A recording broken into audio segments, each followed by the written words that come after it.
යන්නේ බ්‍රයිලර් සිටි එකේ රොමේනියා බ්‍රයිලර් සිටි එකේ තියෙන නත්තල් වෙනුවෙන් වෙන කලාපයට ඒකේ වෙනම රත්තක් වෙනම රූට් එකක් වෙන් කරලා තියෙනවා යාලා නත්තල වෙනුවෙන්. ඉන්න බලමු කොහොමද ඒ සිටි එක තියෙන්නේ. ඒ සිටි එකේ වෙන් කරපු පාර කොහොමද තියෙන්නේ. මෙයාලා නත්තල වෙනුවෙන් කොහොමද සරසිලා ඉන්නේ කියන එක ඉන්න බලමු. දිගටම එකහවලා ඉන්න දුලාවි වෝල් ගිහිල්ලා බලමු මේ සිටි එකේ අපි කොහොමද සරසලා තින්නේ නත්තලට. ඒ විතරක් නෙමෙයි තව විශේෂ දේවල් තියෙනවා. අපි රූම් එකත් එක්ක ගිහිල්ලා බලමු කොහොමද මේ දේවල් වෙන් වෙලා තියෙන්නේ, කොච්චර මුදලක් යනවද, අපිට මෙහි ආවොත් නත්තල් කාලේට තියෙන්නේ මොනවද, මේ රටවල් වල වෙන් කරමු. මේ රටවල් වල හැම රටකම වගේ මේ රොමේනියා හැම නගරකම වගේ මේ විදිහට නත්තල් වෙනුවෙන් යාලා වෙන් කරපු වෙනම ප්‍රාන්තවලට වෙනම පැති තියෙනවා. ගිහිල්ලා බලමු අපේ බ්‍රයිලර් සිටි එකේ යාලා වෙන් කරලා තියෙන පැත්ත කොහොමද සරසලා තියෙන්නේ, කොහොමද යාලා හැඩ කරලා තියෙන්නේ කියන දේ අපි දැන් ගිහිල්ලා බලමු. එන්න යන මාත් එක්ක අපි යන් දිගට.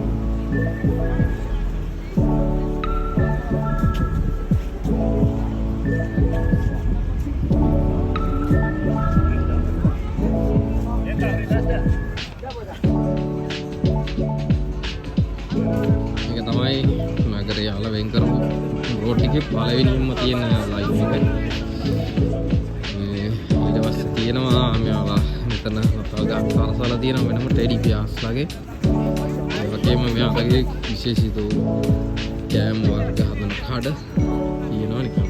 ගත්ත සාමාන්‍ය උදාහරණයක් ගත්තොත් ලංකාවේ දී නත්තල් සමයක නත්තල් තියෙන පැත්තකට ගියොත් වෙන් වෙච්ච පැත්තක් තියෙනවා වගේ තමයි මේ තියෙන්නේ. නත්තල් මිනිහා හදලා තියෙන නත්තල් ගහ. ඒක කරලා තියෙනවා. අස්සන කරලා තියෙනවා ටෙඩි බියර්ස්ලාගේ. ඉස්සරහට ගියාම තව විශේෂ දෙයක් තියෙනවා. ඒක තමයි හැමෝම ආස වෙන යුරෝපයේ රටකට හිම වැටෙන රටකට එනවා නම් ගොඩක් දෙනෙක් ආස වෙන දෙයක් තමයි හිම කියන්නේ. අපි ගිහිල්ලා බලමු ඉස්සරහට හිම පදින්නේ කොහොමද, තැන කොහොමද තියෙන්නේ කියන දේ ඉස්සරහට වීඩියෝ එකෙන් ගිහිල්ලා බලමු. මෙහා පැත්තේ තමයි ඒක තියෙන්නේ. දිගටම තවලා ඉන්නේ. යන්නේ හිම පදින්නේ.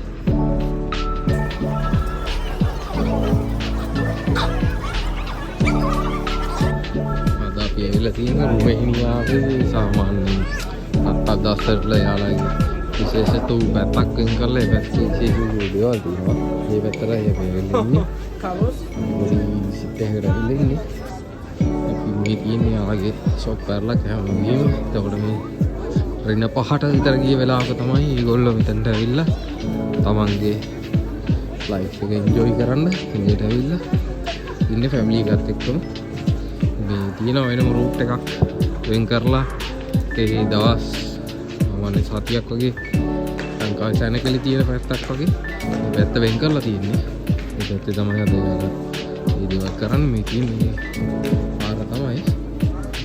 පාර දිගටම තියෙන්නේ යාළගේ විශේෂත්වයෙන් නිතු කඩ කෑම කඩ වර්ග කියලා දේවල් යාලා මේ වෙලාවේ තියෙන්නේ. එතනකුත් මේ වෙලාවේ හරි අමාරුයි. ඉතින් රින 5ට විතර යන වෙලාවක තමයි ඒගොල්ලෝ එළියට බහලා ඉදින්නේ කන්න බොන්න යන්නේ. අපි ඉස්සරහට ගිහින් බලමු තව මොන දේවල්ද මේ වෙලාවේ මේ රූට් එකේ තියෙන්නේ කියලා.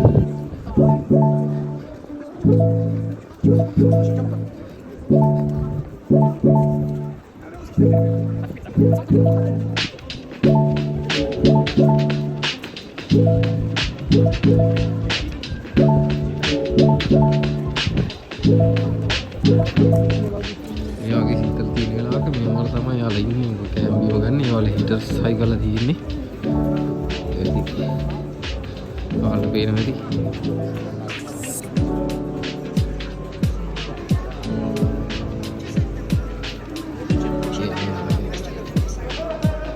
සනකලි වෙනුවෙන් වෙච්ච පාරක් තමයි මේක සම්පූර්ණයෙන්ම. යාළගේ සිංහලෙම සැපකලි තියෙන දා කාලවලට මේ පැත්ත වෙනම විශේෂයෙන් මේ තියෙන්නේ. මේ කරලා තියෙන්නේ.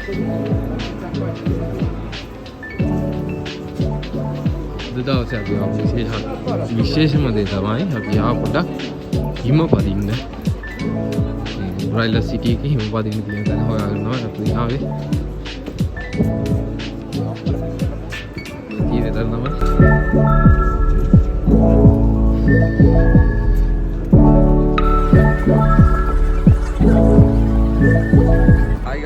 අපි ඇවිල්ලා ඉන්නේ හිම පදින තැන. යුරෝපයේ කිව්වොත් හිම වැටෙන රටක් කියලා දාන්න ඕන මල්ලා. ගිහිල්ලා බලමු කොහොමද පදින්නේ කියලා. කොහොමද පදින්න තැන. ටිකක් ඉඳලා පදින තැන. එතන තමයි ගිහිල්ලා බලමු මෙතන කොහොමද තාත්තේ කියලා අපි යාළුවෝ එක්කක් ඉන්න ලංකා කට්ටිය. අපි යමු ඉතින් ගිහිල්ලා බලමු කොහොමද පදින්නේ ටිකට් එක ගන්න. ඔක්කොම විස්තර ටික මම ඔයාලට හරියට දෙන්නම්. ටිකට මේ